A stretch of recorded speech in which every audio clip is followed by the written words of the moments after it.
goal is to try to get to the very top of our game. That's what it's always been. Race 68, you got a copy, Race 68. Trophy truck 68, radio check. Clear for takeoff. You guys go out there, have fun, kick ass. It's a 2-day event. Get through this day without any problems, and tomorrow we can kind of go nuts. Currently we're changing the transmission and we found a crack in the housing. Anything hanging up? No.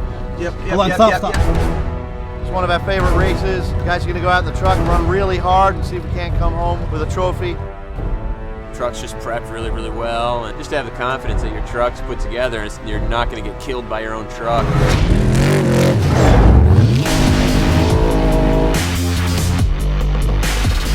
Can do some work. Good.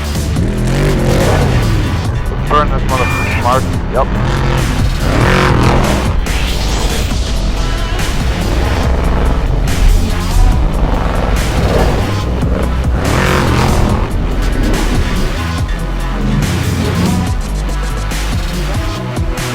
I don't want our first win to come by someone hitting DQ.